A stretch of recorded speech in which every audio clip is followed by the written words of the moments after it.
Welcome to the Rebel Lotus podcast. I have a guest on today. Her name is Joanna Whiteley, and I met her at a networking event a couple of months ago that I hosted, and we just chatted for a minute, and we realized we had some things in common. Yep. So I was like, hey, I like your energy. Why don't you come on and share? So I don't know too much about her at this moment, so we're going to get to know each other right now. Thank you. Thanks for coming. So excited to be here and get to know you and have this conversation. And thanks for setting this up for us. So fun. So tell us who you are and your life. My life. A little bit. Okay, let's go straight in. Just go for it. My name is Joanna. I grew up in this area, born and raised in Northern California, and I have always said that these red dirt hills raised me. I was the only child for the first 10 years of my life, and my child of the 80s and 90s where your parents just sent you outside and hoped you survived. So I spent a lot of time out in the woods, and when we had the privilege of moving back here about 7 years ago, I didn't realize how grounding it would be for me to move back into the environment that raised me. So that was a really, really beautiful gift. So I am a wife, I'm a mother, I'm a coach. If I am not driving around my kids or working, I am running. I'm a trail runner, and that's where I find solace and peace and release. And my running partner and I, we joke a lot that our runs are fueled by rage. So I'm not good, I'm not athletic, but I do have enough emotions in me that I can run for a long time. Wow, that's nice. So that's me in a very, very brief nutshell. Okay, so how many children do you have? I have 2 children. They are both in high school this year, Nice. which is an amazing gift. My oldest is 17 and is a senior, and she'll be graduating, and it's a whole journey, Wow. which is so fun. And my youngest is a freshman this year, and they're adjusting to life in high school, which you couldn't pay me all the money in the world to go back to. I don't know. I was also homeschooled, but not for high school. Nice, lucky. Yeah, I got, well, here's a fun fact about me when talking about homeschool. So my mom homeschooled me kindergarten and first grade, and then decided I needed to go to school. So I went to a small private Christian school that our church ran, and I redid first grade and second grade. And at that point, they adopted my brother from Russia. And my parents thought it'd be a good idea that we all were home together. And so they pulled me out of school. And for 3rd and 4th grade, I was homeschooled again. We then moved, and my parents were at that point educators. So we went to a small church, 1-room classroom, and my parents are my teachers. So one step away from being homeschooled. Close enough. And so my parents were my educators for 5th, 6th, 7th, and 8th grade in our 1-room school. And then we moved again. So my parents got new teaching jobs, and this time it was at a high school. So my mom taught me at least 2 subjects my freshman, sophomore, and junior year. And it wasn't until my senior year in high school that from 2nd grade to senior year that I didn't have one of my parents as an educator. So not homeschooled, but still parent educated. Yeah. I remember when we chatted, I don't remember what brought it up, but we both talked about being raised in religious environments. I think I mentioned something about cults, and you're like, oh, me too. So let's dive into that. Tell me about your cult experience. Yes, it's so funny because you ask anybody who's currently a member of the church, and they will adamant into like, we're not a cult. We're a Christian denomination. So we're not a cult in terms of like on a compound out in the woods, though there are sects of members of our church that are that way. But I grew up very, very conservative. The religion was Seventh-day Adventist. And so we practiced the Seventh-day Sabbath from sundown Friday to sundown Saturday. And we had 27 fundamental beliefs that we had to adhere to. Outside of just regular biblical teachings, there was a lot of state of the dead, Daniel Revelation, Jesus returning. And so that was a big piece of like the message of being raised with, on top of how women are to behave, how women are to dress, how women are to be. So there wasn't a lot of room for outside thought. There wasn't a lot of room for exploring, for questioning, for wondering what else was out there. We were kept very, very sheltered. If you weren't homeschooled, you were in an Adventist school. Those are your options. Yeah. You didn't get, I don't know about you. Did you get to ask questions? Were you able to? Not really. No. I mean, I had questions, and then I asked, and then I was told to figure it out. Like, let's go read the Bible or read this book that somebody wrote about it. And then I'd be like, but that doesn't really answer my question. I don't feel comfortable with that answer. Yeah, exactly. And so when you have questions and you're wondering, you're like, actually, this doesn't add up. And I have to say, like, my parents did a good job that above all things, they wanted to teach me the character of God, and that God was love. And that was a basis of how we were raised. But when you get older and you actually start removing yourself from this place where you're only fed that God is good and God is love. And then you're looking around, you're like, wait.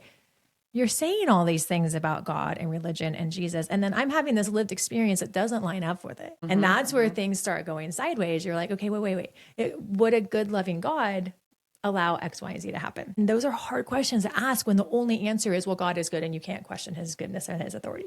God has a plan. God has a plan. And it's just this like circular thinking. And you're like, wait a second, can we explore this some more? And there's no room for that. All the things going on, and some guy was like, well, it's in God's plan. I'm like, that's freaking stupid. That's terrible.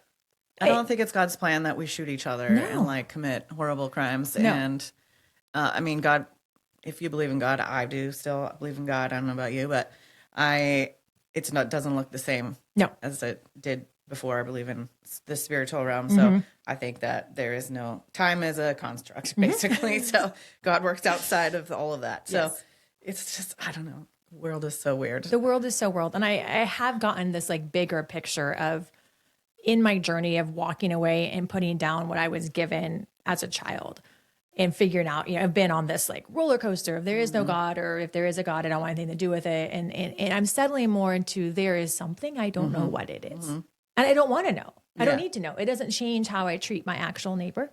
Yeah. Right? Yeah. It doesn't change how I raise my kids. Love and compassion and kindness and gentleness are still core values, whether you believe that there's a guy in the sky or not. True. So I used to feel very stressed out and anxious about not knowing all the answers to everything. And I'm not being comfortable also with, well, God has a plan. It felt like anxiousness all the time. Oh, yeah. And it's weird because now I'm like, it doesn't bother me. No. It was probably within the last 7 to 8 years while I was processing this. And you're having these, like, if anybody who's walked away from the religion they were handed in their childhood, you'll understand what I'm saying is that you had these long internal conversations with yourself. So big, so many. And they're so complex and you try to explain it to someone else and it's so hard. But it was in the middle of one of these internal conversations with myself about what I believed and what I didn't believe, as it was so vivid in my brain. I had this like epiphany of Kevin from Home Alone when he walks out the front door and he's like, I'm not afraid anymore. And it hit me. Like I was driving down the freeway. I was like, whatever it is I believe or don't believe, I'm not afraid anymore. And that to me has been the most liberating gift that my deconstruction has handed me is not that there's no fear. And doesn't the Bible talk all the time about fear not and all this stuff? Like, don't be afraid. Don't be afraid. And then here we are, like the most anxious, afraid group of religious people because we have to have all the answers and we need a explanation and whatever. It's such a weird. You're chasing after this truth and having to hold on that you have. And that's one of the things at the church I was raised in, that we had the truth. We had the only correct answer. Of course. Yeah, yes. Right? Yours is too. Well, some of the different ones that we were in, they definitely were the only ones. The only ones. Correct. And then you're afraid, you're like, okay, what if I believe something else and it's not the absolute correct truth? And you're stuck with, there was just so much fear. It's so ridiculous, honestly. It's really, really nice to see how many people are deconstructing, and that looks different for everybody. I do feel like a lot of times when people deconstruct, they kind of swing to the opposite and get really angry. And then they kind of sometimes eventually will mellow out, or they're like, I'm an atheist, and then they're not, or whatever. Like, it's just interesting and different for everybody, for sure. But it's really nice to have people around, whether you're from the same sect or cult or whatever. Everyone's experiences are very similar. Very similar. And I think that, like, we need to leave room for people's anger because thankfully for me, the trauma I have coming out of church is not anything truly deep and harmful, right? But there are people who have been truly deeply harmed by the church. And so I want to leave room for that anger, but to not stay there. Yeah. Like, no one should stay in anger because it's so free out here. It's so liberating on this other side of not having organized religion telling you how to believe and how to treat people and how to, what to do with your time and how to dress and what your role is as a woman and all of those things. So I'm assuming your church was very like the purity culture vibes. Massively. Did you get married young? I got married very young. Are you still married to I'm that still same person? married, Wow. amazingly enough. We joke all the time that we shouldn't still be married because the odds are stacked against us. Right. I also joke that we were child bride. I was a child bride. I was 22, but That's a child. Let's be honest. That's still a toddler. practical toddler. But yeah, he was raised in the same church I was. We went to the same type of schools and universities the whole way through. And it was just expected that you get married. He was starting grad school down in Southern California, and there was no way I knew my parents would let me move down there unless we were married. And so we wouldn't even have a second thought about it. Like we didn't even consider not getting married. Yeah. This is what we do. And I have been very lucky that he has walked a similar path with me. And we have talked often that if he was still in the church, how truly hard that would be for our marriage. It wouldn't. We wouldn't. No, it would not last that. But the fact that we were on a similar journey has been really, really great for us. And yeah, we'll be married 20 years this March. Nice. That's awesome. I know. Congratulations. Thank you. Definitely doesn't always work out like that. Doesn't always work out like that. And we are definitely one of the few among our peer group that we grew up with that are still married. Yeah. I mean, it's hard to watch. I have a lot of friends. It seems like a lot of their husbands are kind of going along the same path together. And that's really nice because nobody wants to get divorced. No. If they're harmful, then congratulations. Yes. I tell people congratulations now, basically. Yes. Most of the time, especially women, I'm like, congratulations on your divorce. Everybody who comes to me, like friends, family, whatever, I'm like, I am so happy for you. Yeah. You have made the best decision for yourself. And because it's one of those decisions that's so hard and you don't come to it lightly. People always think that they do, but especially as a woman, because there's just so much expectations from society and church and whatever to be married, and you don't have any value when you're single. Nope.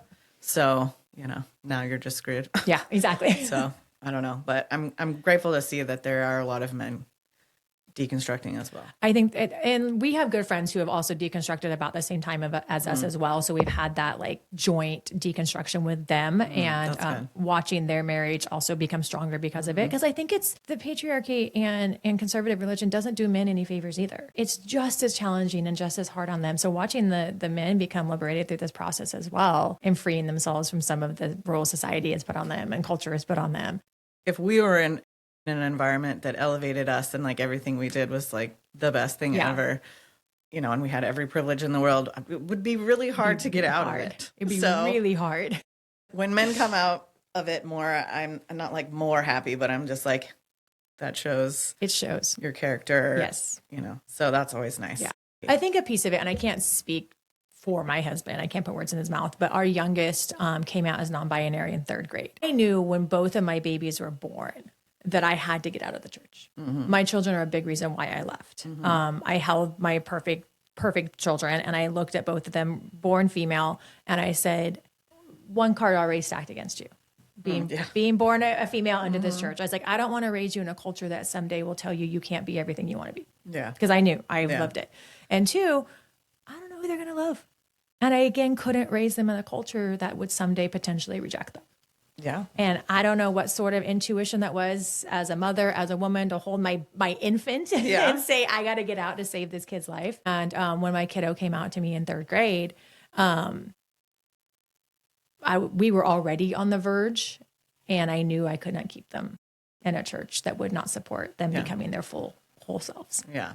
And I think that was a piece of my husband seeing and loving his child so fully, and also knowing that the church was not a safe place for that. Yeah. Some men just stay hating all the things. No, so that's good that you did. He did not. That's good. I remember when I met you, you told me that you do like some coaching and like parenting coaching or whatever. So what led you to do that? That is a good question. So again, like I said, my youngest is non-binary. They're also neurodivergent on the spectrum. And then I'm in the process of being up to my eyeballs raising teenagers. My oldest is 17, almost 18. And I kept on looking around for the adult in the room. Like, who's going to tell me how to raise these children? And the layer to this, and I'm glad we're having this conversation in this order, is that when you leave church, you leave community. You don't have that Thursday night youth group. You don't have the moms group on, Tuesday mornings. You don't have church every week, and you lose that community that, as much as it might not be long-term good for you, in the moment it meets a need. And so for parents who are no longer in the church or potentially leaving the church or raising kids outside the box that the church supports, there's nobody that I had found. I was like, where do we go? Because we can't just tell our kids stories to anybody and everybody. We need to protect our kids. And I looked and I looked and looked, and I was like, well, nobody's in this position. I will fill this hole. I will fill this void. I will start stepping into this. Nice. And so that's how I started. I started just to fill a need that I had found that nobody had filled yet. And I absolutely love what I do. That's great. I love what I do. I love supporting moms. I say I'm a parent coach, but I'm a mom's coach. I have yet to find a dad that I've coached. Yeah. Well, they know all the answers. They know. Yeah, exactly. So yeah, I support moms who are walking wildly different paths with their kids than they ever thought they would. When traditional parenting advice doesn't work, or doesn't apply to their kid, you can read all the parenting blogs and books and experts, but when you have an out of the box kid, it's really hard to take that advice and apply it to your kid. And so my work with parents is mostly focused on parental behavior, on how we show up and parent ourselves and the kids, because 99.9% of the time, the kid is doing exactly what is developmentally appropriate, no matter how old they are. The kid is not the problem. Yeah. The kid is literally living what they're supposed to be doing. It's us as the adult walking in with unrealistic expectations, non-regulated nervous systems, a lifetime worth of baggage, trying to unlearn the way we were parented. And that's where the work is. Yeah. So parenting is not about your children. It's about you, basically. Yep, 100%. Do you find that most of your moms are in a similar boat, like they deconstructing, Christian or culty, or just random? Mostly random. Mostly, though, with some sort of neurodiverse out-of-the-box kid. Oh, okay. I would love to find more moms who are leaving the church. And I think it's such an isolating place to even ask for help when you're on the cusp of that. Someone who's walked away, you're kind of like, you almost sneak out at first, you kind of quietly leave. COVID was the time for a lot of my friends because it was easy to leave. Yep. It was very easy to leave. Very easy to leave. Yeah. COVID was a nail in the coffin for us. Yeah. Oh, for so many people I know. And I was like, well, I'm glad you have the opportunity to do that, because maybe they wouldn't be where they're at. Exactly. During that whole time. Yeah. I mean, with everything that went on. It was terrible, awful, but there were silver linings. And like you just said, it gave us full permission just to wash that out of our lives. Do you feel like you or your husband are neurodivergent at all, or is this just random? No, it's not random. Usually, is it? There was a straight line. It's actually been so enlightening for me going through the diagnostic processes with my kiddo. First diagnosed with ADHD, and then more recently on the spectrum, of seeing myself in these pieces and like identifying with it and understanding to a degree how their brain works. Because I've lived it. Yeah. I was like, okay, our brains do this in this place. So I am a self-diagnosed ADHD. Yes. Same. I'm waiting like, for a real diagnosis. It's on my list of things to do this year. Yeah. Is to go get officially diagnosed. Me too. I do believe there's more support out there. And I'm like, what would I be if I was medicated? Right. Like, how would I function different? Like, I'm very curious about that. So I am on Wellbutrin right now, and that's been life-changing, which is like a little bit of anxiety, depression, helps with some neurodivergent things. And I was like, this is magic. I was like, wow, this is great. Like, I'm definitely not anywhere near like ADHD medicated per se, but everything, I feel like I'm able to think better than I ever have been, which is like, oh my God. Yeah. So I'm definitely considering an ADHD med at some point. And I always said I wouldn't.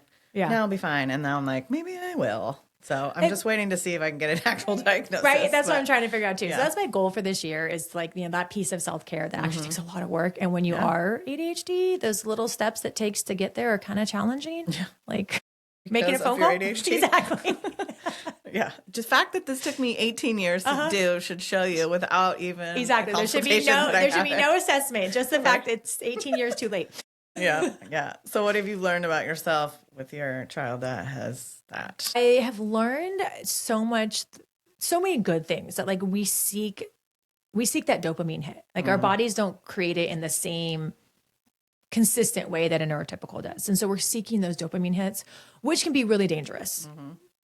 For myself and for my child, I think we are natural joy finders. Like we look for the fun, we look for the glimmers, we find things that are creative. And I think that's been such a gift.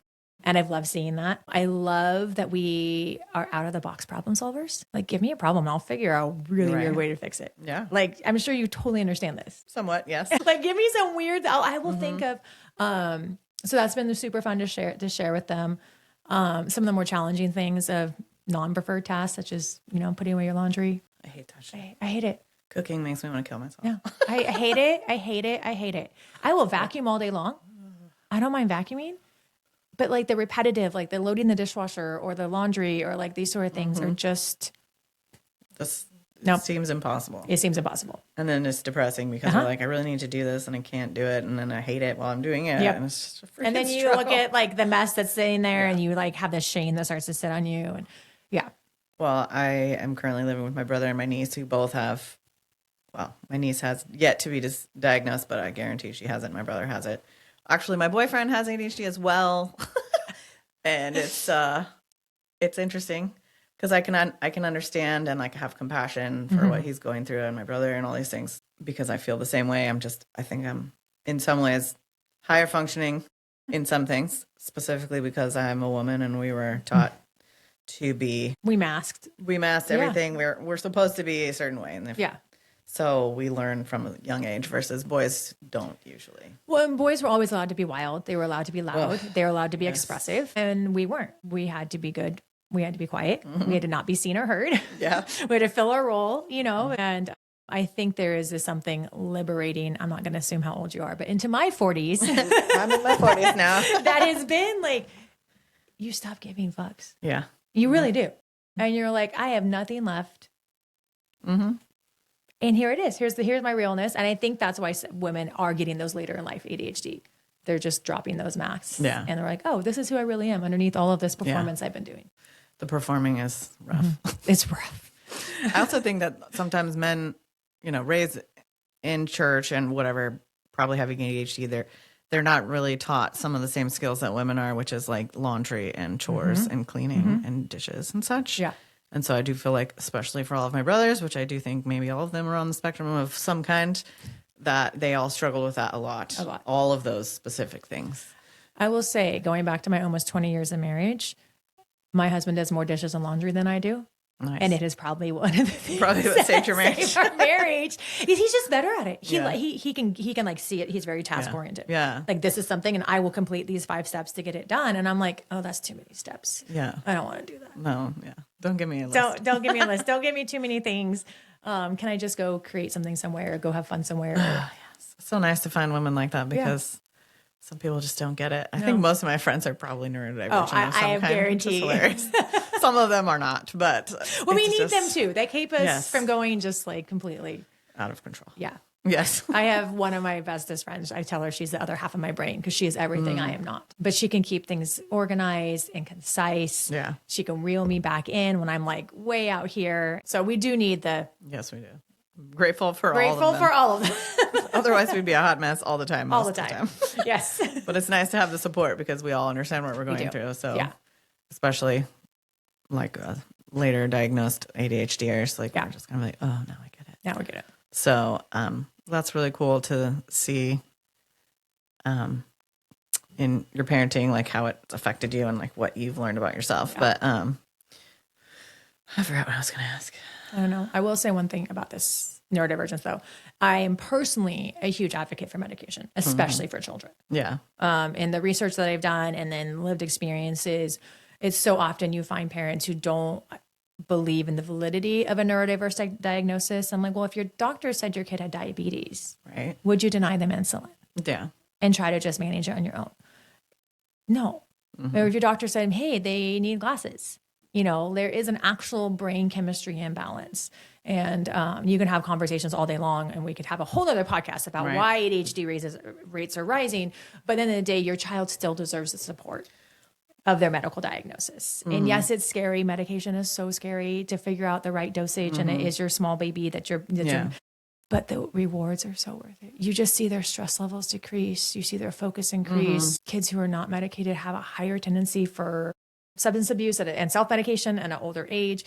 So if you can do something to avoid that, that's always really good. So I'm a huge advocate for medication while I'm not myself. That's okay. Maybe eventually you will. I can figure it out for other people and not execute it for myself. I see my parents still kind of enforcing that idea of medications and, well, I don't know what it's doing for a developing brain.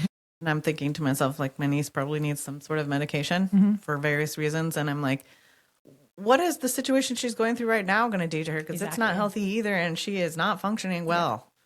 And it's not her fault because it's everything else going on in her life and it's not her fault. But I'm like, she needs medication. Yeah. She needs And it will help rewire the brain to build those neural pathways to help make those better executive function decisions, that help have that impulse control, that, those things. And the sooner you can get that, I need to talk to people I know. have a conversation. I need to make a phone call for some people. But I mean, I haven't done as much research on certain things. I don't have children. But I mean, I have a lot of friends with kids, and I might be a stepmom someday. So, to also a neurodivergent child. So learning about yourself helps you. It really does. Parent, that is great. I can't. My our brains are, ADHD. Make something up that you want. Ask me anything. Yeah. So, what kind of stuff do you do for your coaching? Like, what are some things that you do, or do you just meet with people and talk, or do you have like things you learn or read, or? Typically, what we do is we have 6 sessions together, and it usually stretches out over about 12 weeks. We have about every other week that we meet. First and foremost, we will deal with whatever's top of mind. Like if we could wave a magic wand and fix this one thing that would transform your day with your kid, what is it? And we just hone in on that high level thing. It's usually something with a very, very simple fix that someone with an outside perspective and no emotional attachment to the situation can easily say, hey, have you considered looking at it like this? Or your kid might be more regulated if this is happening. And then usually the rest of the sessions are dealing with why we're triggered by their behavior, what's happening underneath, how to help keep the calm in the household. What does calm really look like? Does calm mean denying that we're not allowed an emotion? Because I was raised in the house where we were not allowed an emotion. No emotions. No emotions, right? So unless they were happy, shiny, kumbaya. Only the good ones. Yeah, all kumbaya emotions. And you can be upset. You can be frustrated. Yeah. Your kid can do something that says, that really pisses me off. That doesn't mean that you're angry at your kid. It doesn't mean you're screaming or beating your child. You can walk out and be like, hold on a second. Let me calm the fuck down. Let me take a few deep breaths. And it's usually a lot deeper than like 3 deep breaths. Like that's a very Band-Aid fix. And so we talk about that and we have conversations, and I will assign homework every week. And it's usually something like get up 10 minutes before your kid and have a complete thought in your brain before you start parenting. Seems so small. Like it's you so should know small, that, but right? it makes sense. And because they're needy from the moment they wake up. Like they are in your face right here. Like I don't even have a child, but I do have a child right now. She's been with me for 3 years, and my brother, and so I've felt a lot of these things right now. So I'm like, maybe I need your course. But it's true. They're just like, sometimes I'm like, can you please stop talking? Stop talking. Let me have a second. So they're developmentally supposed to be talking nonstop. Yeah. And so it's our job to create our own space, our own peace, to go find space. So that's what sessions look like. And it's different person by person. I might send a blog post that I've read. I do not assign books because who has time to read an entire book? That's my job as your coach, is to read all the books and gather all the information and then piece out what I think is applicable to you. That's smart. That's nice. But I usually give like 3 bullet point homework assignments for the rest of the week, which is usually some form of self-care, some form of finding fun with your kid, and some new habit you can form with, something like that. And then we have 12 weeks, and then my job is to hopefully have them not need me anymore after that. Yeah. Well, that's cool. Yeah. I was going to say, what could you say to anybody who's listening, who's experiencing things like this right now? But you kind of said it, but I don't know if you have anything else to say to maybe helps some people struggling with some of these same things. If you are struggling as a parent right now, one, very, very normal. This sounds trite and you've probably heard it before, but if parenting is hard, it's because you're doing it the right way. Yeah. It's because you actually care. Like if you're like, oh, this is so easy, I was like, then you're not knowing what's going on with your kids. Yeah. It's hard because it's hard, not because you're doing it wrong. And it takes so much work on ourselves. And none of us have done this before. Yeah. Like this is literally my first rodeo, right? Like this is my first trip around the sun. Yeah. And so to have someone come in and support and offer that outside perspective, I think can be so valuable. Yeah. Like I personally, I trail run. I hired a coach for the last 6 months, and I love running. I'm good at running. I run every day. Same thing with parenting. Like I love my kids. I'm good at it. I do it a lot. But having this outside perspective, this accountability, with someone that says, hey, you're probably pushing yourself too hard on these days. Why don't you pull back? Or have you tried this strength and conditioning? This outside perspective is so valuable when running. And it's the same thing when it comes to parenting, like just offering that viewpoint. I mean, that makes complete sense. And especially as somebody who is neurodivergent, I know that I do very well with accountability. And so I have had multiple coaches and therapy and different stuff over the years for my personal life, for my business, I became a coach for like personal training for a little while. I've had those, like all the things I do really well. And I wish I could just have one forever. Right. I know. Just a consistent person. But no, I've told my therapist that she has me forever, man. don't retire. Don't retire because we're not okay. Right. It's just helpful to have that. And sometimes you don't have the money for it or the energy, and maybe you just have a friend that you can chat with sometimes. But I do think it is something that people should invest in at certain points. Absolutely. No matter what it is. It could be a parenting, could be personal training, could be, I don't know, whatever. But you were always learning from something, and hopefully you have the tools to continue. And then maybe when something else comes up that you feel like you can't figure out, then go get another one. Yeah. But it's like investing in something. Like people want to spend money on an expensive purse or certain things. I'm like, why don't you spend money on a coach to help you get out of this hole or struggle bus that you're in? Like, those things are important. Because the goal is, at least from all of my clients I work with, is I want you to feel really good about parenting when you're done. Yeah. And that's something you can carry on even after we're done working together. Still have that sense of joy and peace and connection. And I worked with a client a couple months ago who, on our very first call, I said, what's your goal? Like, what are we doing here? She goes, I want to like being in the same room as my teenager. I feel you. I get that, because they can be so prickly. And so by the end, though, they were like, we were walking to the farmer's market together, and my kid was just running his mouth and telling me all about school that day. And I felt good being around them. And I think that right there is worth $1 million, right? Yeah, like it doesn't even matter how much it is, like to have your kid and you enjoy being together, no matter their age. That's invaluable. I mean, that sounds like it should naturally happen, but I mean, you can love people and be like, God, you're so annoying right now. But you just have to have that perspective. Like, I have to step back in my house right now for sometimes. Step back and be like, this person is blabbling on and on. I'm glad that she feels safe to talk to me. And I'm glad that she has an environment where she feels like she can be comfortable. And I need to learn to breathe more and relax and just let her get it out. Yeah. And then I also need to take time. Like the other day, I had a breakdown and was crying in my room for like 30 minutes and sitting in my closet being like, I am so resentful of this child right now, and that is not okay. It's not her fault. But you did the right thing by going and having you didn't take it out on her.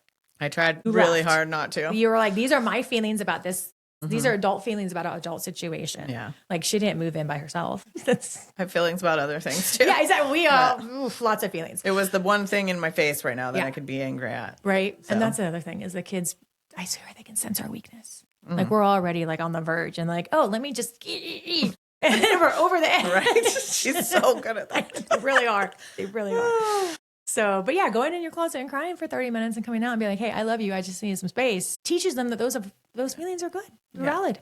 You're allowed them. You don't have to react all the time.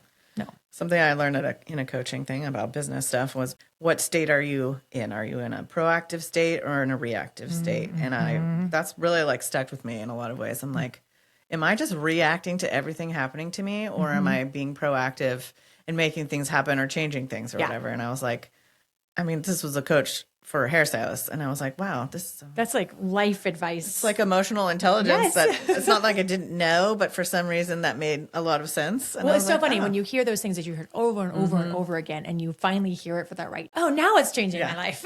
Exactly. Now it makes sense. Yeah. Sometimes you just need it told to you 17 million different ways. Exactly. So I love that you're a trail runner. That's fun. I wish that I was a runner, but God did not make this short, stocky body with giant boobs to be a runner, and I try. I have like 1 week out of the month where my boobs aren't hurting so bad that I can like jog slowly at the gym. No, I definitely am not a fast runner. I am out there very slow. I am not speedy. And honestly, I run so I can be alone in the woods. Right. Like that's literally, it's just me and the mountain lions and my running partner at times too. And that's, people are like, why do you run so much? Because my phone's in the car, man. No one can reach me.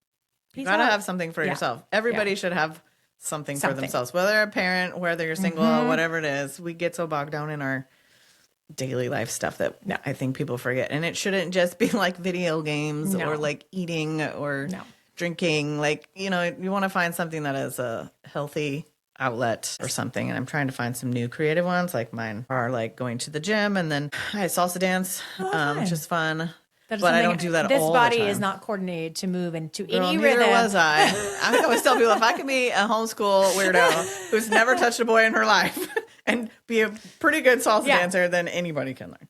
But I just am in the mood where I feel like I need something new, like creatively wise, but I have to make time for it also. And I'm like struggling because I'm watching a kid. I have a lot of business things to do. I'm just trying to do too many things. And so I'm just like, okay, I really want to start sewing because I have the sewing machine and, watercolor paint, just whatever. But I have so many things to do. So many things to do and not enough time. And I can't give up one of my other things. No, I know. I'm thinking about, I'm trying to I want one of my, I don't set New Year's resolutions because then you set yourself up for failure. No. And I said that 1,000 times this January. And yet this is probably the January I've made the most intentions. But one of the things I really wanted to focus on this year was creating before I consume, is setting myself up to create, whether that's, I love to write. So but I haven't written in months. Whatever's been happening in the world these last, some eons has made me very reserved. It's dark. That's why I'm deep and dark. It is very deep and dark. It's hard to be creative in that kind of environment. It's very hard to be creative. And so I'm like, I need to unplug. I need to disengage, not to be uninformed. That's not my goal, but to be able to serve my creativity first and foremost and allow that to come out before I consume whatever is going to bring in darkness. Well, creativity changes things. You can change the world. If we're just doing the same old thing all the time, nothing's going to change. No. So people are like, how can you do anything at the state of the world right now? I'm like, what are we supposed to do? Sit back? We have to be doing, now more than ever, we should be doing We should not be just giving up on everything because the world is a nightmare. No. I'm like, I can't do that. Well, and in my opinion, it's my small act of resistance as well. Like if they keep me from creating, if they keep me from being my full whole self, then they're winning. Yeah. And I'm not going to give them that. No, fuck that. Exactly. I will keep creating. Yeah, exactly. I will keep adding to, and I was just telling my husband last night, I was like, I need to create not for consumption, not to be consumed. And that's something else I feel has really gotten in the way. Just for yourself. Just for myself. Yeah. I have started creating only for consumption. Okay, this is for clients. These are for social media. This is for a Substack or all of those things. And it hasn't been good for me mentally. That's just to create for the sake of creating. Yeah. I have not done that in a long time. I think we all are probably in that boat in a lot of ways. Right? So. Well, what's the point of doing art if nobody sees it? Exactly. Because everything is out if there nobody in your face. hears it. Because it makes you feel better. Maybe someday somebody will see it, but that's not the point. That's not the point. Exactly. Yeah. You could be a terrible artist and that's okay. That's okay. Just go do your thing and try. Enjoy the process of it. And it is a form of resistance though. It brings us joy and everything that's going on is to make us not have joy and to be a little robot and do everything that we're told in a specific way and believe everything we're taught. And that's creating my own path. I'm creating my own path. Go fuck yourself. Exactly. I'm going to keep creating joy. I'm going to keep showing up how I can. And impacting other people to do the same thing, which changes the world again more. Because I am definitely aware of global impact on a big scale. I want to make sure I'm a good citizen of the world. But the things I can control are within the four walls of my house. And I deeply believe that if we are taking really good care of those closest to us, making sure that they are physically, mentally, spiritually stable, right? And thriving, that the ripple effect from that is going to be beautiful. And I think that there is this generation of parents and adults who are vested into creating this thriving, flourishing world. And so I actually am not hopeless right now. I have so much hope for the future because I see these kids that are coming right now being amazing. There's some cool ones. They don't put up with shit. I can talk shit all I want about certain generations and being frustrated, but I think we all have something to learn from generations above us and below us. We all take something from somebody. I have to tell you this hilarious story. I dropped my kids off at the mall, which I was never allowed to do as a kid. Oh, not by yourself. And every single fear and trauma and am I the worst mom in the world? And granted, these kids are 14, 15 years old. They have cell phones. Yeah. Right. So I pull up and I gave them my little spiel of which bathrooms do you use? What do you do? I gave them stay together. And I was like, okay, if someone tries to grab you, what do you do? Or someone tells you they have a modeling contract. They want you to sign. This is what these girls told me. That they would fall on the floor screaming and they would pee their pants. I mean, that's definitely going to deter any sort of weirdness. Okay, the kids are all right. Yeah. You know what? The kids are going to be all right. Gosh, I can't imagine being them right now. No. I don't know if I could handle it being a kid in this situation because ours was just different. But ours is so different. I don't know. I hope kids learn how to be good humans without there's so much media and social media and games and technology that it's overwhelming to think, how are they going to create character and have a creative thought in anything? Yeah. I mean, it's kind of scary. Again, I don't have children, but Oh, it's terrifying. And like when your kids are like, I've been very on the conservative side when it comes to technology with my kids. I'm like, you don't need this. It doesn't serve you. You can get it when you're an adult. Exactly. Right? Exactly. So slowly, like, and honestly, there's so much social stuff that's happening online for these kids. And I always was afraid of like, you know, the chat, you hear about the chat rooms and somebody trying to like get your kid. And, you know, that's not so much. I mean, that while that's real, my biggest concern for kids online is their constant access to the news. Yeah. Like we as adults can watch the news and can like scroll through it and can filter it through the lens of history. Our kids are just constantly bombarded with every headline and have no filter or basis to push it up against. And that to me is just as scary. And so we have lots of conversations. But yeah, technology is not for the faint of heart. Take everybody's phone, mine included, and throw it into the pool. I'm like, nope. These are going swimming today. We're done. I really wish I could do that for myself too. I know. Have you seen those lock boxes that you can put their phones in? I think I want one. I just, as an adult, I see it and I can see it in kids. I'm like, no, you need to put your phone down. Yeah. And then I'm like, yep.